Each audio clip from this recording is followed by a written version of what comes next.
The United States has won 14 of the 17 Olympic tourneys in which the red, white, and blue has participated. Of course, the United States boycotted the 1980 Olympics, and the two countries immediately behind them on that list no longer technically exist, the Soviet Union and Yugoslavia. So those two countries will not be gaining any ground on the U.S.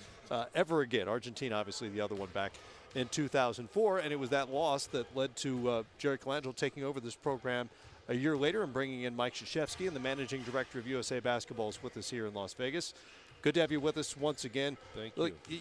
You're a team builder. That's what you've been doing most of your career, including now with the 76ers again. So you're the guy on the end of these phone calls over the course of the summer from guys saying, I'm in, or in some cases, I'm not in. And, of course, that was a big news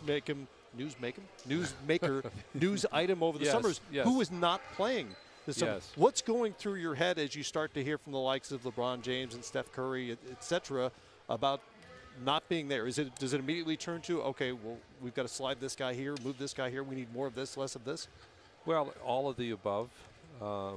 Something you don't anticipate is what we had transpire this summer, and it was exacerbated by some of the conditions in Rio and the Zika virus. Right. And I mean, no one knew anything about that, until a few months back. So anyway, it was, you have to adjust. The purpose of having a national team roster of 25 or 30 people on a roster is to take care of any potential issue that comes up, injuries, contract negotiations, personal issues, or just a decision that a player needs to rest because they're beat up during the course of the season. So I tried to switch the dialogue from who's not going to play to who is going to play, because there's a bunch of guys here who can play. Sure.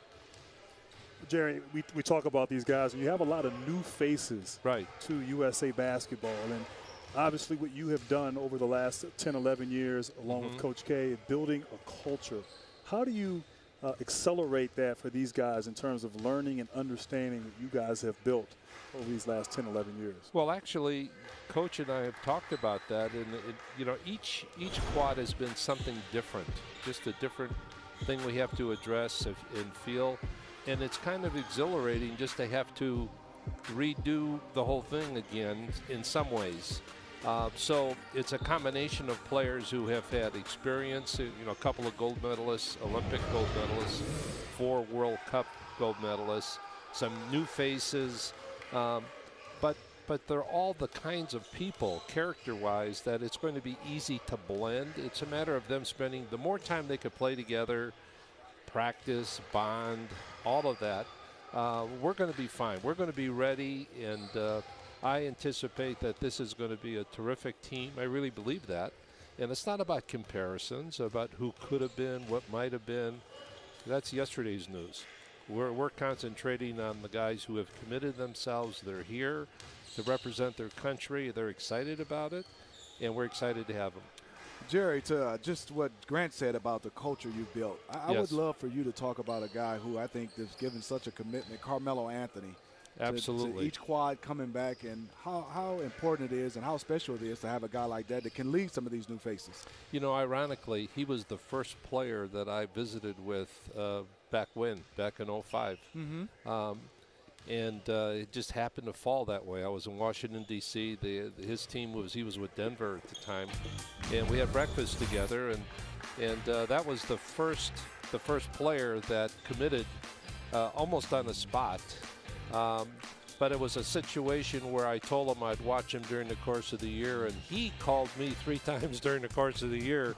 How do you think I'm doing? How do you think I'm doing?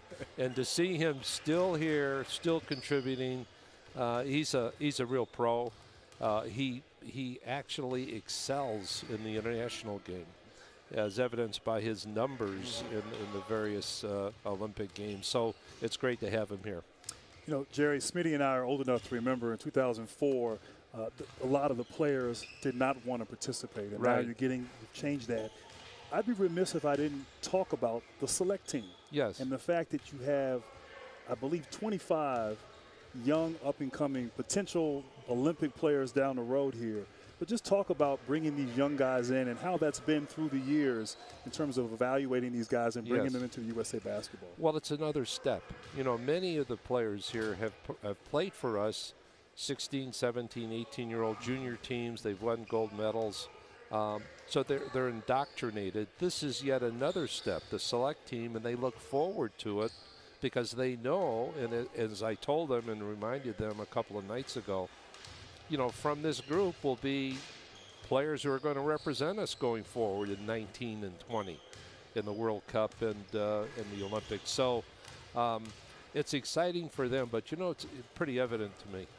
On one court we had men, and on the other court we had boys by comparison. Yeah. So that's something for them to look to and have to emulate. You mentioned the Zika virus, and a number of not just basketball players, a lot of potential Olympians in all sports have decided just not to participate in Rio, in part because of the Zika virus. It's a legitimate concern, certainly for young men who are thinking about starting families in particular. I'm curious, what kind of conversations have you had with the players who both chose to participate and those who did not? And secondly, what kind of preparations you as a program have to make? Matt, not one player specifically said to me Zika is an issue. And something that I read just 2 days ago, I don't know if it's accurate, but let's assume it is, that the Zika virus is more prevalent in Florida than it is in Rio. Right. So if that's true, then everyone ought to leave Florida because of the virus. That's where I live, Jerry. I know. But it is winter time in Brazil, and that's a factor in everyone's favor. Yeah. But to the point, Matt, we had to educate our people. We had to gather as much information. We're in contact with all of the organizations, the World Health Organization, the USOC, USA Basketball. We've kept funneling information, and then it's a decision on the part of each individual. That's exactly how we dealt with it. Jerry, I wanted to ask the question. I know you don't want to fast forward, but this is Coach K's last time around. Just talk about the job he's done from day one until now, and what's next for you and Coach K going forward? Well, I'm melancholy over the whole thing because so much this time has gone by so quickly, and it seems like it was just a few days ago when we met for the first time to talk about it back in '05, and he has done an incredible job. I give him the credit for creating what we have in the way of culture. As I've said to you in the past, from that moment on, we were joined at the hip in terms of a relationship, and it's been an incredible time for me and for him. And he's going to be missed, but he's not going away, because part of my plan is to keep him alongside me as we go forward. And ironically, the guy who was the other candidate back then was Greg Popovich, who is going to be the next coach. And I made a decision early on, rather than have speculation during this Olympics, to jump the gun a little bit and name him the next coach. And I thought I was going to be retiring along with Coach K.